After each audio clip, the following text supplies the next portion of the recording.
Thanks, Wes. And a few days ago, you may recall, we showed you some dynamite commercials from the new tourism campaign. They made those commercials for under $1 million. How they did that? Well, we're going to take a look behind the scenes and find out exactly how. Here's News Channel 8's Lee Carl in St. Thomas.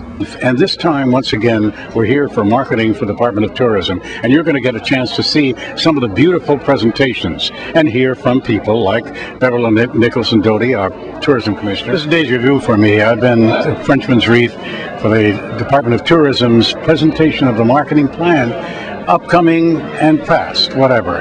However, the thing that really freaked me out today was when Beverly Nicholson Doty, the tourism commissioner, said, well, what we're going to do today is unscripted. And I said, whoa, wait a minute.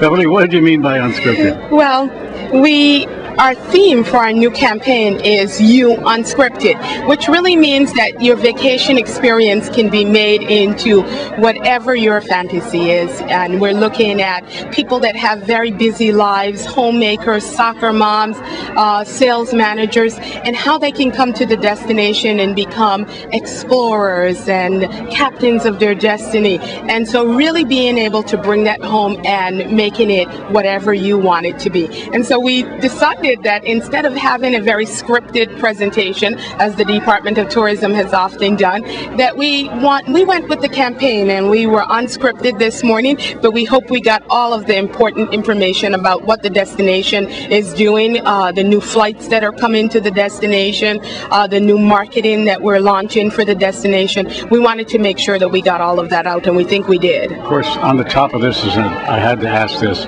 is that we're in a recession and things are tough. We don't have the funding we had before. How are we doing this? Well, I think that unscripted or otherwise. I think that it's efficiencies. One of the things that we have done is, first of all, we have to be very, very grateful for the cooperation that we've gotten from our private sector partners, but also from our public sector partners that have allocated specific funding for market development, airline development, and I think that we are really seeing with the increased airline that that's money well spent. And so while we know that it's a difficult period, that it's challenging, the monies that we spend in marketing and promotion are investments. One of the items that I was intrigued with is your, how are you doing with the virtual offices? How is that? When you came on board, you announced that was what was going to happen. How is it working? Well, it was our commitment that we would move to a virtual office setting. We're very pleased that by September 30th, 60% of our offices will be virtual. As you know, in April, we moved to virtual in Atlanta. In September, Miami will go virtual. What we have been extremely pleased with is as we have gone virtual, we've seen a 30% increase of those team members in the marketplace. That means that this is extremely positive for the destination. More travel agents are learning about the destination. More of them feel comfortable selling the destination, and more of them are recommending us over our competitors, and that's positive for all of us. I must say that while we certainly want to be doing better, we are doing much better than many of our competitors.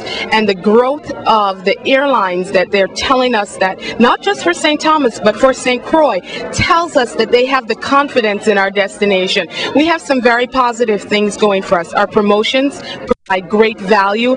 The no passport required really saves on the vacation, and we think that we can deliver that wonderful vacation experience that people want to get away from their everyday lives and listen into the reports about the economy, and that they can come and spend a few days in the Virgin Islands, get terrific value, indulge in our culture, indulge in our food and our music, and really enjoy our people. Well, believe it or not, there are still graduations going on here in the territory. We had some proud graduates from the adult education. Let's take a look.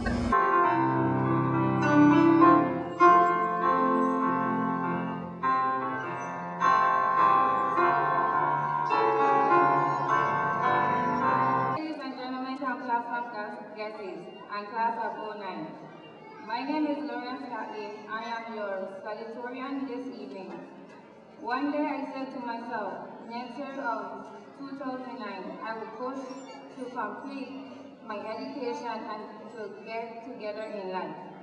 because right now life is too short and full of surprises. I want to thank God for life. Secondly, my father, children, and family members and friends for being so supportive of me.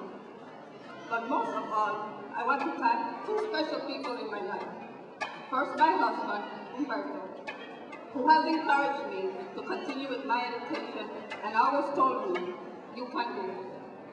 Then my friend Claire, who always said, it is never too late, don't give up. The worst could not have been accomplished without the help of my teachers, Miss Pratt, Miss Acosta, Miss Gibbs, and Mr. Jarvis.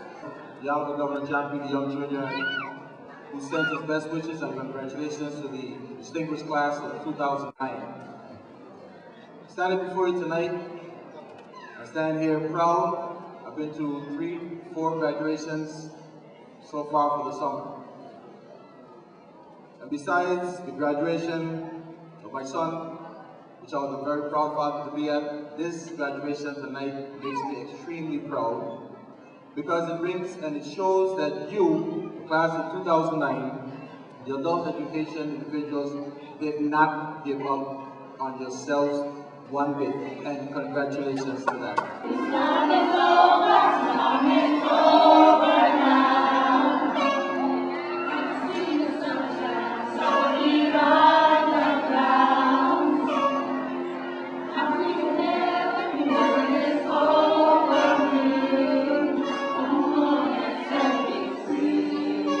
Congratulations to those graduates. And we have more news for you after the break. Stay with us on News Channel 8.